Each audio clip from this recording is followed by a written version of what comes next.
যখন আপনার ছেলে মদ খেয়ে এসে আমাকে মারধর করছিল, আমি যখন চিৎকার করছিলাম, কোথায় ছিলেন আপনারা? কি করছিলেন তখন? আমি তো আপনাকে কাল তুমি সুসাইড করেছো। সুইসাইড? জন্ম কি আপনি আমাকে দিয়েছেন? আমার মা বাবা তিলে তিলে বড় করেছে আমাকে, আর আপনি আজ এই কথা বলছেন? আমার যদি কোনো কিছু করতে হয় সেটা আমি আমার মা বাবার জন্য করবো। আমি আপনাদের জন্য একটা কোনো কিছু করবো না। মুখে মুখে তর্ক করছো? আগে শাশুড়ি থেকে মা হয়ে উঠুন, তারপরে এই চটটা আমাকে মারতে আসবেন। আমি কি ভুল করেছি সেটা একবার বিচার করে দেখুন। হ্যাঁ, তোর উপর অনেক দিন ধরে অত্যাচার হচ্ছে। ঠিক আছে, তুই আজকে বস, আমি রান্না করব। আমি শাশুড়ির থেকে মা হয়ে উঠবো আজকের থেকে তোর কাছে। আমি আপ্রাণ চেষ্টা করব।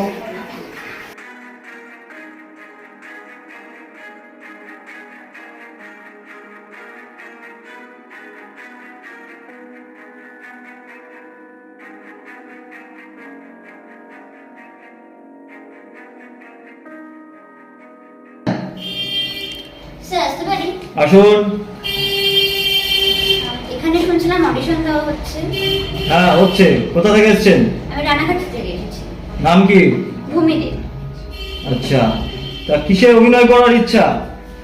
আপনারা যে ক্যারেক্টার দেবেন আমি সেই ক্যারেক্টার করতে রাজি আছি। না, যা সুন্দর দেখতে তাতে করে তো হ্যাঁ নায়িকা হওয়ার একটা সুযোগ তো আছে, কিন্তু কিন্তু কিন্তু কিছু যদি চাই সেটা কি পেতে পারি? কি বলতে চাইছেন আপনি? না মানে ওই দেখা যাচ্ছে কিছু মিষ্টি খাওয়ার জন্য নিলাম, বা কোনো একটা কম্প্রোমাইজ ব্যাপারটা বোঝা যাচ্ছে না নাকি? বোঝাতে পারছি তো? পারফরম্যান্স বলতে আপনি কি বোঝাতে চাইছেন আমি কিন্তু বুঝতে পারছি না। না মানে দেখো, এই ইন্ডাস্ট্রিতে থাকতে গেলে তো এগুলো তো জেনে আসা উচিত না, যে কাকে কিভাবে খুশি করলে অ্যাকচুয়াল ভালো সুযোগ পাওয়া যায় আর কি। আপনারা এখানে কি জাজ করার জন্য এসেছেন না এইসব জিনিস শোনার জন্য এসেছেন? কোনটা? এই আপনাদের জন্য না পুরো ইন্ডাস্ট্রি খারাপ হয়েছে, এই আপনাদের জন্য। আর আপনাদের কি মনে হয় আপনাদের জন্য আমি এখানে থেমে যাব?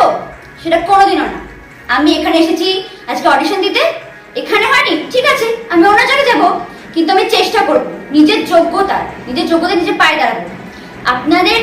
আপনাদের মতো আর অন্য কেউ তো হয়তো এরকম খারাপ হতে পারে না, আমি আরো চেষ্টা করব। বুঝেছেন? মানে কি বলতে চাইছেন কি আপনি? ঠিক করে পরিষ্কার করে বলুন কি বলতে চাইছেন। আমি তো আপনাদের কথা কিছুই বুঝতে পারছি না। দেখুন, আমি এখানে অডিশন দিতে এসেছি। আমার অডিশন যদি আপনাদের পছন্দ হয় সেটা মুখের ওপর বলুন, এইভাবে বলবেন না। বুঝেছেন? আর এই আপনাদের মতো মানুষের জন্য না পুরো ইন্ডাস্ট্রি খারাপ হয়ে যাচ্ছে, এই আপনাদের মতো মানুষের জন্য। আর আপনারা কি ভাবলেন আমি এইখানে এসেছি তাই বলে কি আমি আর কোথাও যাব না? আমি আরো অনেক জায়গায় যাব, অনেক জায়গায় গিয়ে অডিশন দেব। এখানে ফেল হয়ে গেছি বলে কি অন্য জায়গায় ফেল হবো? সেরকম না, কোনোদিনই হবে না। আমার তো এখন মনে হচ্ছে এখানে অডিশন দিতে এসেছে আমার সব থেকে বড় ভুল হয়েছে। আপনাদের মতো মানুষের কাছে অডিশন কার দিতে এসে জানেন? সেটা আমার কাছে না, আমি জানিও না যে আপনার কাছে। আমার তো মানে এখন কি বলতে ইচ্ছা করছে আমি নিজেও জানি না। জানেন, আপনাদের মতো মানুষের কাছে এখানে এসে অডিশন দেওয়ার জন্য, ছি, এতটা বাজে জায়গা। থাকুন আপনার এই অডিশন নিয়ে, আমি চললাম।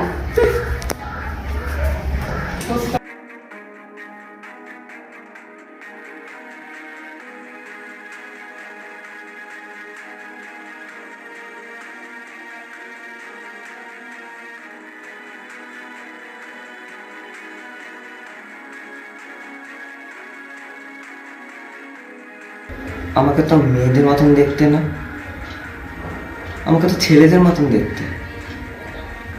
আমার দাড়ি, আমার গোঁফ, আমার গলার আওয়াজ সবই তো ছেলেদের মতন। মা বাবা ওরা বলে আমি ছেলে,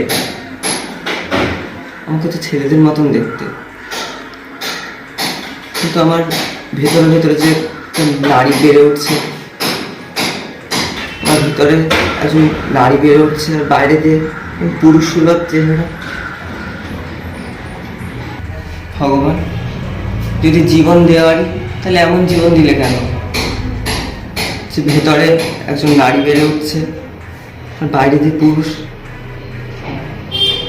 মা বাবা ওরা সবাই বলে আমি নাকি ছেলে, তো আমার মনে হয় আমি তো মেয়ে।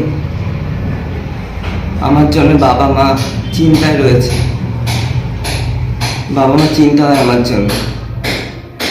ঠিক আছে, বন্ধুরা আমাকে নিয়ে হাসে, মেয়ে বান্ধবীরা বলে তুই ছেলে, সব বন্ধুরা, বাইরের সমাজ, প্রতিবেশী, পাড়া প্রতিবেশী সবাই বলে তুই ছেলে।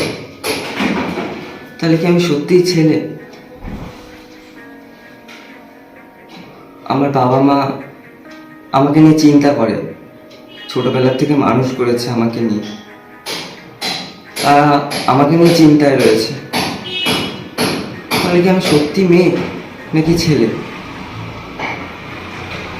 আমার বাবা মা যদি আমাকে মেয়ে বানানোর জন্য আপত্তি হয়, তাহলে আমি ছেলে। না, এটা মেয়ে হতে পারে না, আমি একজন ছেলে। আমার বাবা ঠিকই বলতো, আমি একজন ছেলে।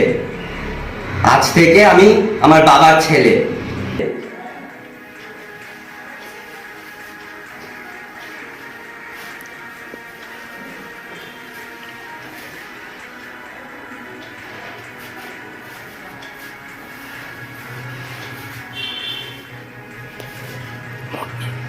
আমার বাবা মার বাইরে বেরোতে লজ্জা পাবে না, আজকে কারোর সামনে আমার বাবা মার মাথা নত করবে না।